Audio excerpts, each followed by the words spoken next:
Hello, my name is Gary Mansfield, and this is the Ministry of Arts podcast, where each week I'll be speaking to a different artist. Now let's begin by bagging these bongos.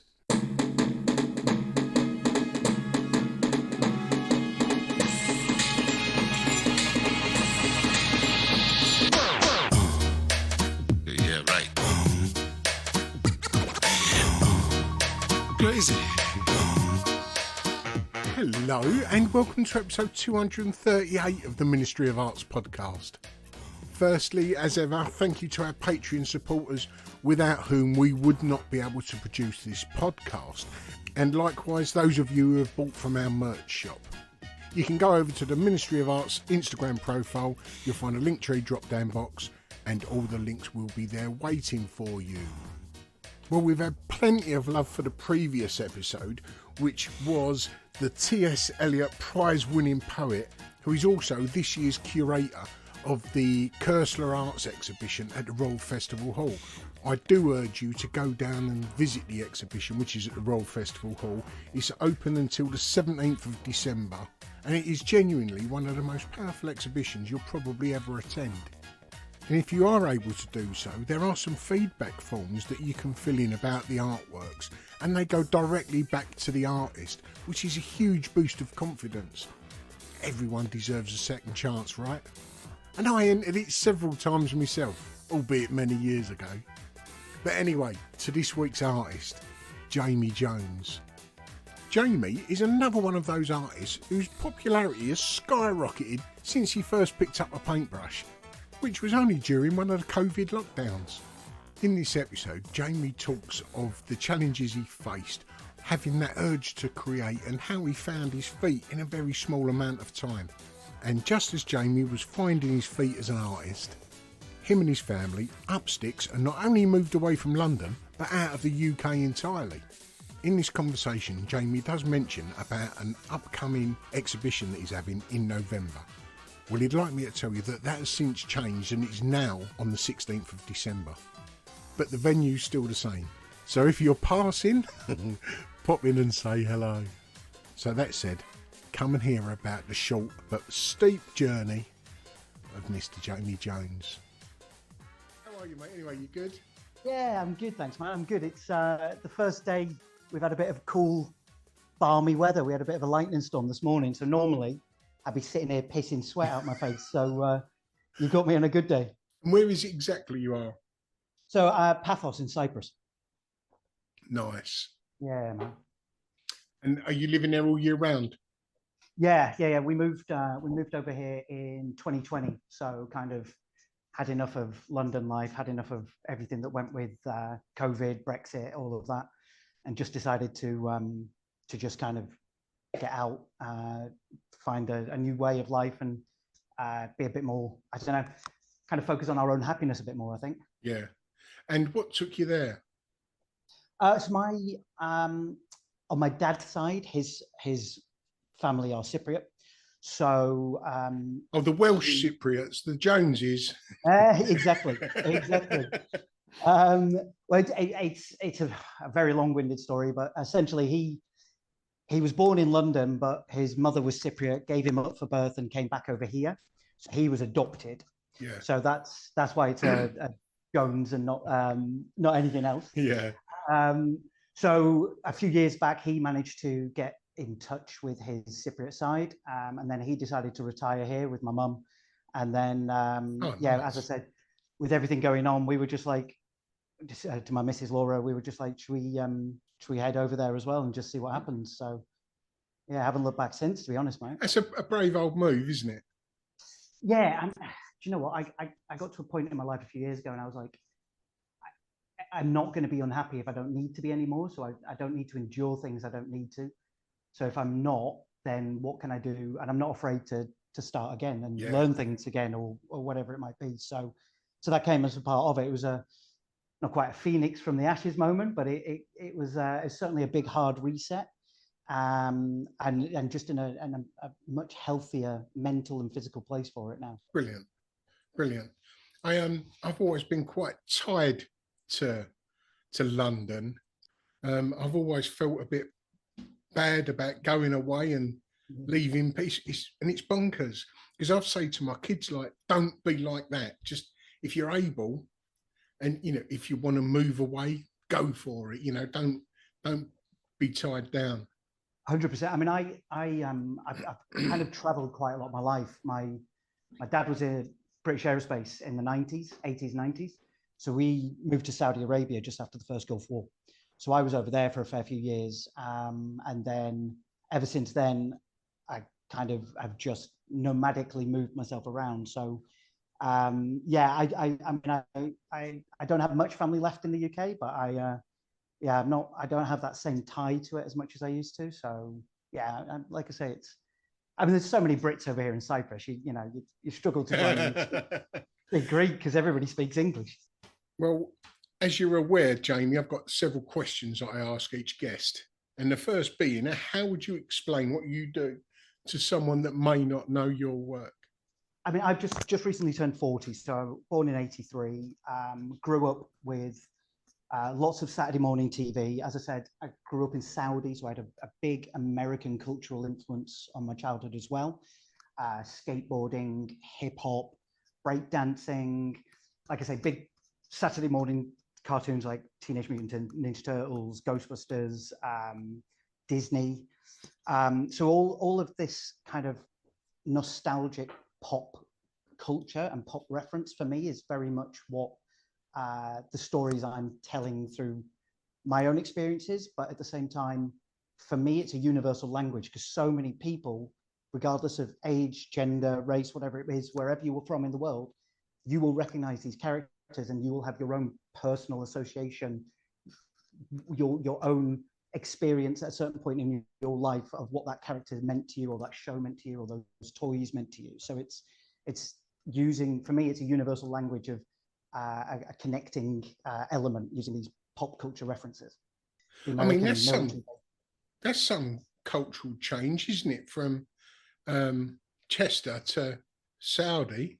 Yeah, absolutely. Again, it was wow. It was a climate change, but yeah, it was. But I think one of the big things I've always cherished in that experience at a young age was that it opened my my humanity and my network of social skills to cultures so far and wide that I'd never have got in Chester or in the north of England. Yeah. I went to an international school, so I was there with kids from all over the world, and then you learn about different cultures at such a young age. You learn about how to pronounce people's names correctly and with respect, and how they eat, what they eat, and when you go to their houses, the different things that you have to do. And it was a really big influence on me in terms of kind of having a very open mind that I would like to think I've carried through life in that sense. Yeah, see, mine was the opposite to that. Growing up I grew up in Dagenham, East London, Essex rather. And because there was no other cultures around, I was very closed off and dubious of other cultures. And when I got into a teen, and bearing in mind I've got sort of 15 years on you, growing up, being an influential teenager, 79 to sort of 83, those years, there was loads of racism about, loads of hard times. And unfortunately, that's, all the guys I knew were young, white, poor, troubled, looking for a way out. And I just become one of those, through fucking ignorance, Jamie, really. And I've never tried to hide it, but it wasn't until working in the clubs, getting contracts in the West End, and then working with other people, and it's amazing how easy it is to come away from that, those prejudices. I absolutely agree. I think it's sometimes it's just a switch that people need to. You take them out of an environment, or you take a few overly influential elements out, and then all of a sudden they're like, oh, well, actually, because like I said, we get a lot of expats here, and or British immigrants, as they should probably be called, and yeah. And there are elements you can still see all walks of life, but it's really interesting how many of these probably worked very hard all their lives, saved up to retire to Cyprus, and then at 60, 65, 70, they're wearing vests and shorts and they're going out and getting tattoos, and they're completely kind of letting the layers that they've built up of whatever it is, these hard skins of frustration, of woe is me, whatever it might be, they start to slowly peel off in an environment where nobody is giving you a hard time. Nobody's here to make anything more challenging for you. It's a positive, nice, welcoming country. So I think that really does have an effect on people's mindsets when they get here. Yeah. Well, like you say, we're all just a product of our environment, and aren't we? You know, you live in regards to the person around you. Absolutely. But speaking of culture, you paint, as you said, cultural references from your childhood. You take them out of one environment and pretty much invite them into your own world. Was there any creativity in the home growing up? I was obsessed with art and drawing as a kid. It was what I wanted to do. So I really enjoyed it. When I was at school, I thoroughly enjoyed it. That's what, again, I wanted to go into. My dad obviously was sort of military and engineering, so not so much on the creative side directly from him. My mum enjoyed crafts, so she would always be making things. But for me, it was, you'd never find me without a sketchbook, a drawing pad, whatever. None of it was great, but it was just, it was expressionism. And then when I finished school, I went to school in Yorkshire, finished there at 16. And then I went back to Chester and moved in with my grandparents because my parents were still living in Saudi at the time. And I went to an art college there, but it didn't continue on in the same level. I ended up doing multimedia and design, but there was something jarring on the course and I ended up dropping out. And it was then 20 odd years. It wasn't until April 2020 that I picked up a pencil again for the first time. Oh, wow. And yeah, literally for the first time. But I mean, I've always had this creative, like I said, 20 years in the drinks industry.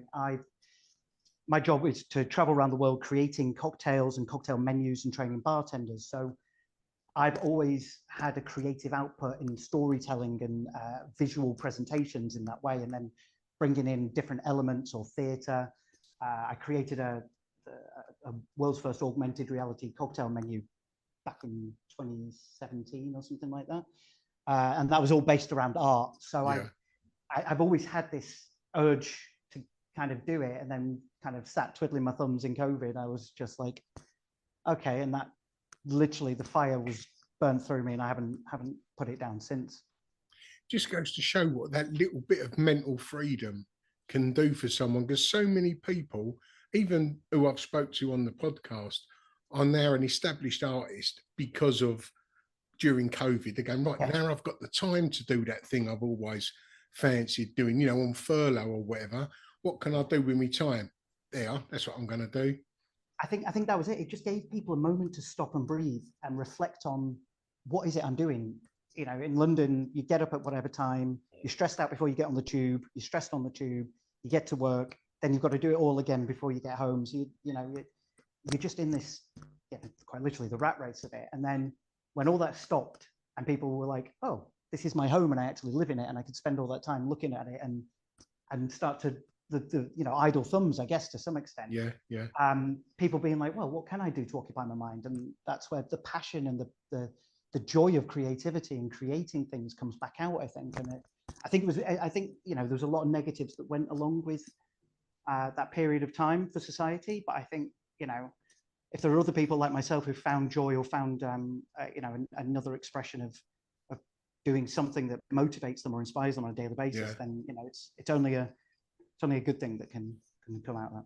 So in 2020, you picked up your pencil for the first time. What did you start to do? Did you know then that you wanted to be an artist, or No, did mate. you just want to create? No, I was just doodling. I think I did a picture of Christopher Walken, and I was like, oh, that's not. I mean, it definitely looks shit. I could look at it now and be like, oh, but at the time I was like, that's not bad considering. And then I don't know. I just kind of started rabbit holing on Instagram, and I'm one of those people. I think I self-diagnosed adult ADHD. On reflection, it makes a lot of sense. But I get into something and I really deep dive, and everything I've ever done in my life has been self-taught. So I I just watch and I study and I replicate. So I just, from pencil work into stippling, and a lot of the early stuff was kind of like anatomy, bones, those kind of things. Yeah. But using images. So I did like a stamp of the Queen, but it was silhouetted with the skeleton on the inside and things. So I was still using things I knew people would recognize. And then I was like, well, what is it that excites me? And it was just like, well, I'm a big kid. It's still cartoons. It's still pop culture. It's still toys. It's still hip hop. And it's the positive reinforcements that those brought. You know, those Saturday morning TV shows, like at the end of He-Man or at the end of Mask, there'd always be that, be a good person, be a great human being. And I still think that carries so much. And you don't get things like that, I don't think, anymore. I mean, everybody talks about Bluey. I've not seen that, but I know that one's quite a big influence these days. But I think it definitely shaped a generation. Those little tidbits at the end of those cartoons. How did that sort of evolve into like what we're looking at behind you at the moment? So again, comics has always been a big one. So Batman means something to everybody, and everybody's got that kind of association. And with this body of work here, this is for my show in November, and this is kind of about the. So to describe anybody who can't see it, it's basically a load of children, and there will be different children, different genders, different races, all dressed in these kind of homemade superhero costumes, different sizes, and it's about that. Everybody will probably be able to look at it and see maybe a little bit of themselves of what it was when you were a kid, who you wanted to grow up to be, and that reflection of like, you know, there's still that inside me, and it's, for me, it's escapism. It's looking at the works, because I use a lot of very vivid, neon, vibrant colors. Yeah. And it's looking at the works and for a moment, remembering that childhood giddiness, what it meant to you when you watched that, or what it meant to you when you played pretend, to play dress up, to, I want to be Batman when I grow up. I want to be Wonder Woman when I grow up. I want to be Spider-Man. Like, like in my career of drinks as well, it's all about escapism, you know, like tiki. You go to a bar in Manchester, there's underground, it's miserable, it's wet, it's raining, but you get under there, the smell of burnt cinnamon, pineapple, colourful bright shirts, and you forget all of a sudden you're in Manchester. Theatre, isn't it? Yeah. It's escapism. And I think for me, that's what artwork can do and should do. You know, I respect all mediums. I like more somber tones, and they tell a story, but I for me, I still want that element of remembering the innocence of the adolescence, the positivity that you put yourself back in your childhood shoes, and just for 5 minutes be like, oh yeah, I remember that. I want to do that again. And yeah, just embrace that. I want people to not be grown up all the time. Yeah, brilliant. Love it. Let loose. And it is all those from the childhood. It's bright colours. It's the power of Batman, isn't it? You know, that big flash there, and anything's achievable, and you can be who you want if you put that mask on, and a superhero if you had a cape to it. But it's that, because when you were a child, there was nothing that could stop you. There was optimism everywhere. The future was ahead of you. Yeah. And it's like we talked about a moment ago, is COVID maybe gave that hope, that glimmer of optimism again, where you take off the mask of adulthood and the constraints of the day to day, and you go, wow, like I could do something I want to do for myself. I could be creative. I could be happy again. So I guess that's putting the cowl of Batman on makes you kind of think, yeah, I can do this if I need to. Brilliant. And when you moved over to Cyprus, your workload did you become an artist when you moved over there, do you think? I mean, I fully embraced it as soon as I got here, because that was that plan then. I'd done some stuff back in London, sold some prints to friends and family, and I was like, oh, kind of got the buzz.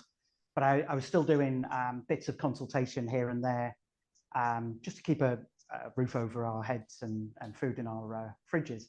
But as the last couple of years have gone by, I'm doing less of the bits I don't need to. Maybe once or twice a year, I leave to go and do a job that puts some money in the bank or buys me materials. But the other the other morning till midnight, I'm in the studio painting, creating, doing something.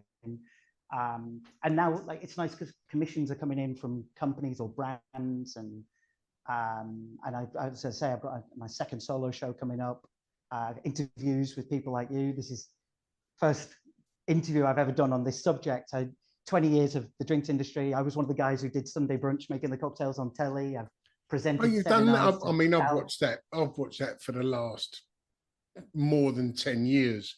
So if you've been on there in the last 10 years, I would have seen you, no doubt. Yeah, I've done that a few times. Presented seminars, like I say, to thousands and thousands of people. But this is the first time I'm actually talking about this chapter of my life. And yeah, so it's difficult because I don't like talking about myself in that same and trying to sell it to people, because I don't want to sound like I know what I'm on about, because so much of what I do, I make up as I go along, and I'm mold and shape, and I paint in a way that... To be fair, Jamie, I've spoke to people who have been artists for 20 odd years, and that's exactly what they still do, you know. I mean, over time, you start to develop that sequence of things that you know does work, so you stay within those. But you know, everyone tries something new, and they all have that sort of air of unconfidence when they approach it. Good, grounded feet. Is there a piece that you've created that's got a strongest emotional connection? It's a tough question, that one, mate, because I think as I move on to different pieces or different disciplines, so learning to oil paint now is the closest I'm starting to feel to being a real painter, a real artist, because I feel that this is a grown-up medium and one that somebody might look at and be like, oh, now he's not just spray painting or using acrylics or whatever. But I guess some of the pieces I was doing back in 2021, which was the Urban Jungle book, that was when I started to feel like I was transitioning from something into an artist that had a style or a technique, or there was a method or a story. And that was it was basically taking Mowgli from Jungle Book and putting him into these urban settings. But that was almost me putting myself there, because I always saw myself as Mowgli. It's my favorite Disney movie growing up, kind of juxtaposed of this lost little innocent kid in a bigger world of not knowing what's going to happen, and all the challenges around you, those characters that are portrayed in different lights. Was me kind of navigating life. Like I say, my parents lived in a different country to me, so I kind of found my way through life myself to a lot of the extent.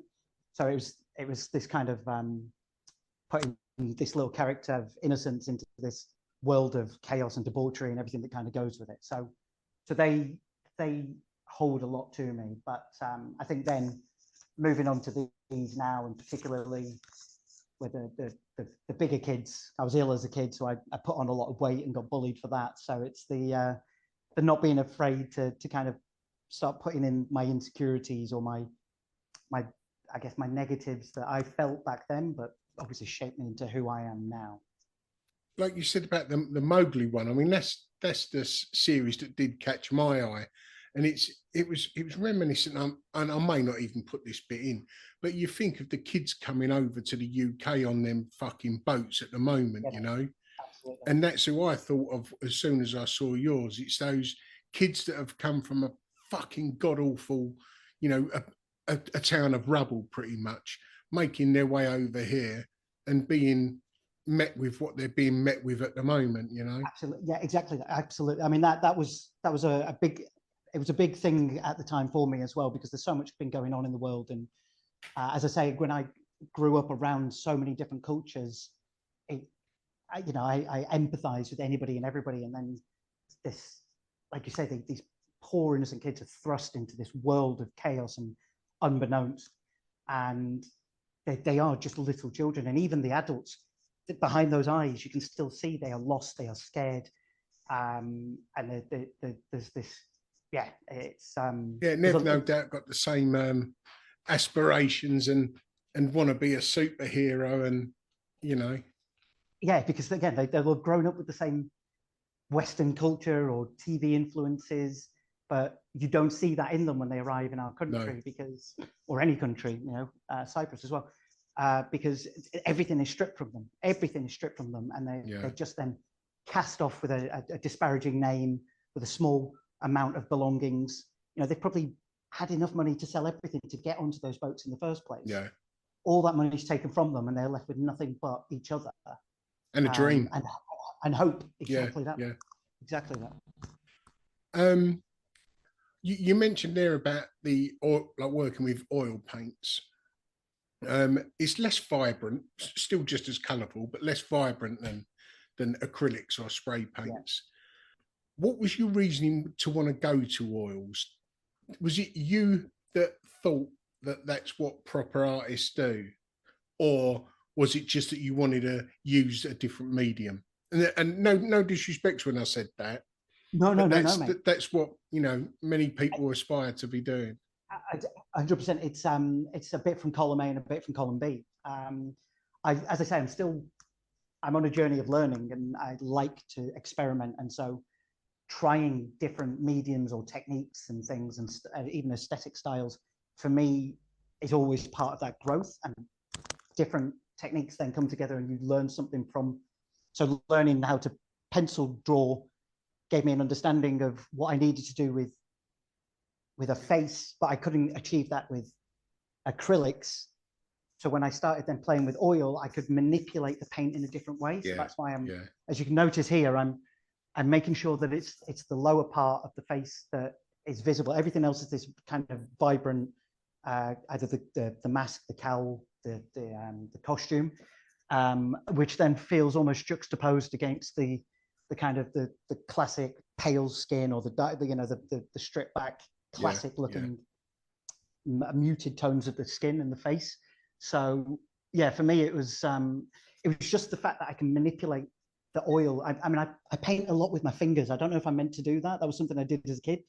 I find that I can get so much control by painting oils with my finger and shaping it and almost sculpting it in a way that I can't do with, certainly not spray paint, and certainly not acrylics, unless I had a big retarder to it. So for me, it's been a different challenge, and I'm enjoying it, and I'm learning every piece I do. I'm learning more, and I feel I'm getting stronger and better.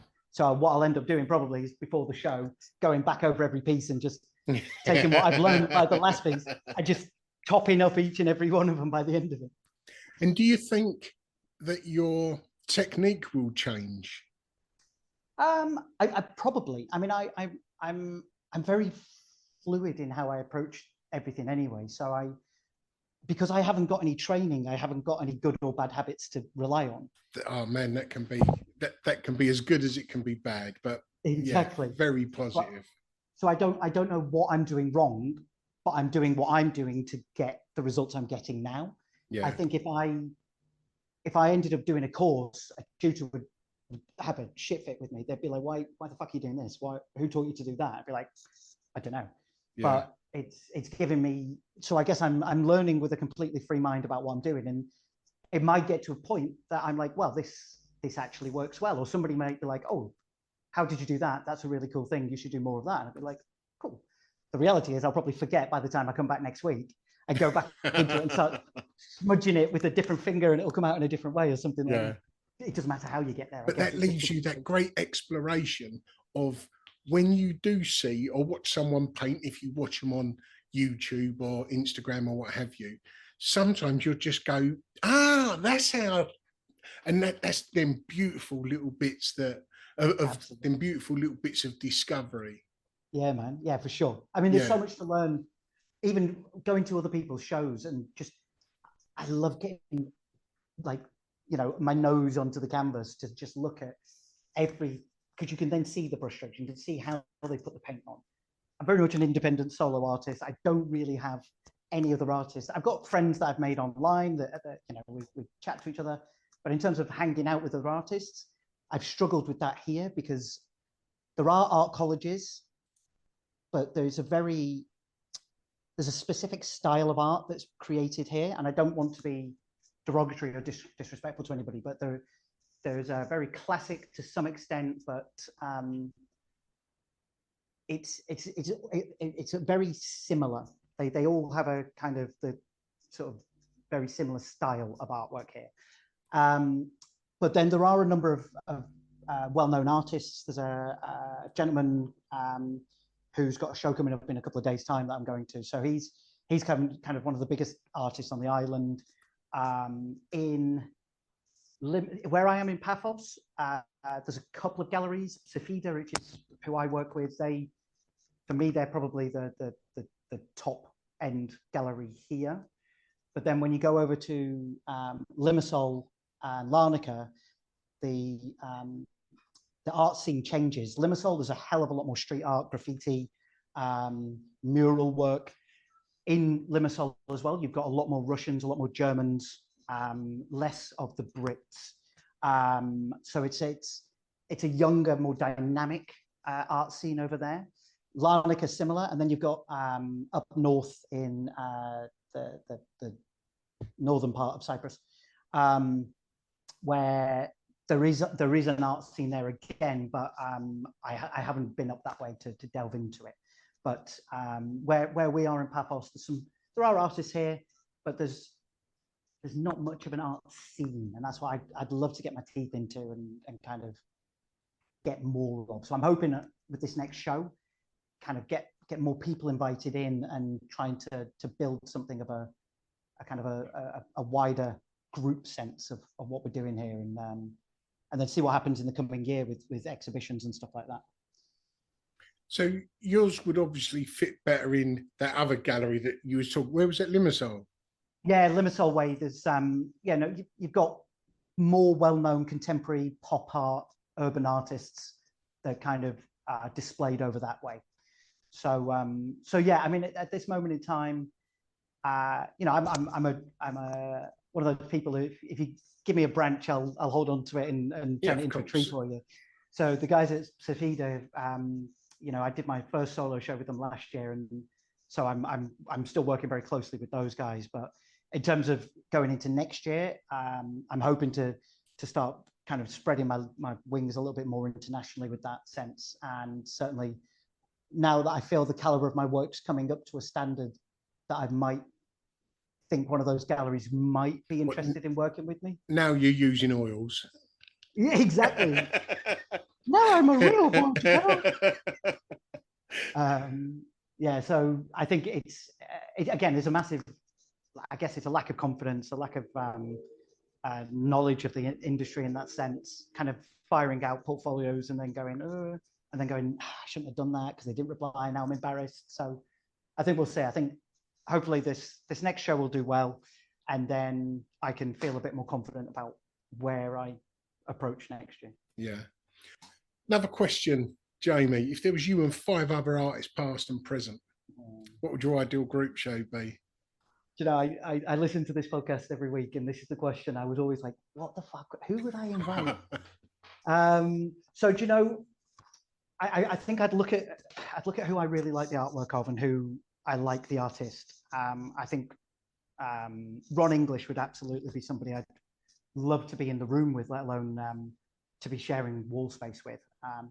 His satirical observations of society, consumerism, America in general, they resonate with me hugely, and his skill is second to none. So absolutely Ron English.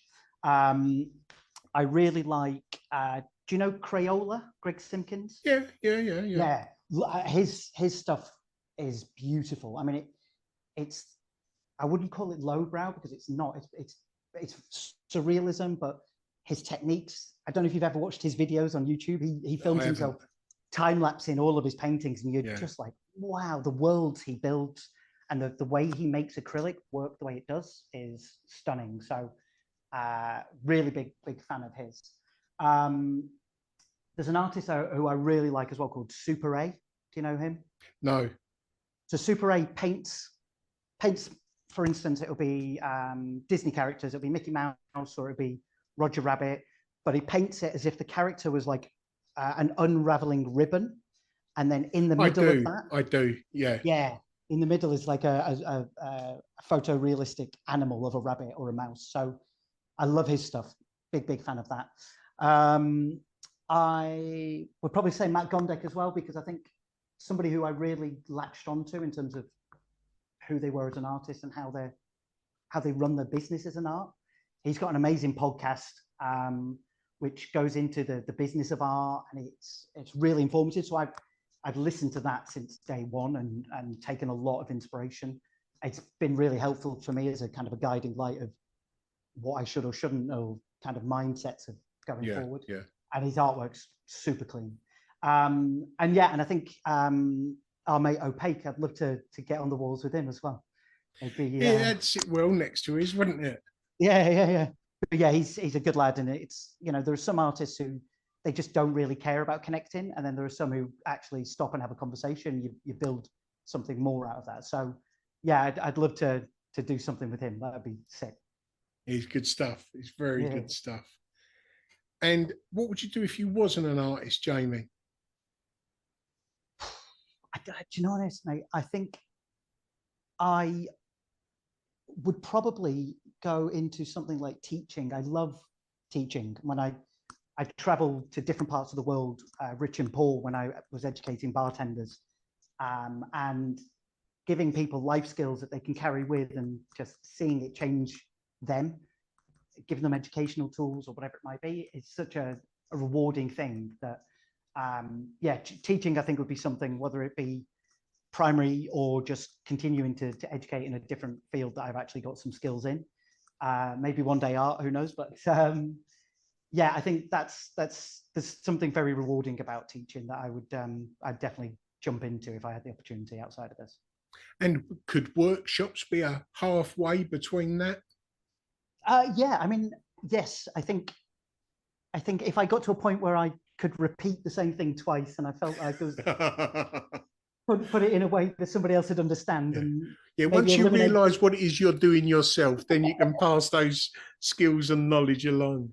Absolutely, mate. I mean, I'm doing a commission for an energy drink brand at the moment, and they're sending over a videographer and a member of their team to kind of film me in the studio and interview me and make a mini whatever to promote it. And I'm panicking so much about them watching me paint, because I'm like, this isn't how most people are going to be able to or should be doing this. And they're going to be, I'm just super conscious about people filming my techniques of how I do shit, and people watching it going, the fuck's he doing? Yeah, but right. Now, that's, if you don't mind me saying, that's the wrong way to think anyway, because it's not the fact that you're doing it wrong, it's you're doing it your way.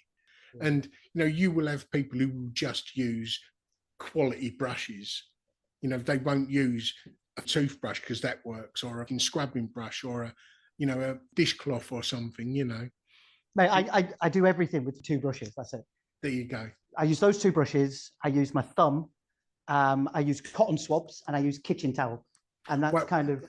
If it's working, it doesn't matter. I mean, I recommend at least buying a few more brushes to keep in the drawer in case them ones break. But other than that, it's your style. Yeah, man. Appreciate it. So it's Jamie Jones there coming to film, and it's Jamie Jones who's going to paint for them. So don't try and be anyone else or think that you should be, you know. Don't think I'm trying to teach you how to suck lemons there, you know. I didn't mean to be patronising there. Not in the slightest, Gary, mate. Not at all. Yeah, appreciate that. And what have you got coming up? Bearing in mind, this probably won't even come out until November now, maybe even a little later than that. Okay. So as I say, I'm working on this collaboration with an energy drink company who have given me 10 vinyl dolls that they want personalising. So that's nice. That'll be coming out in November.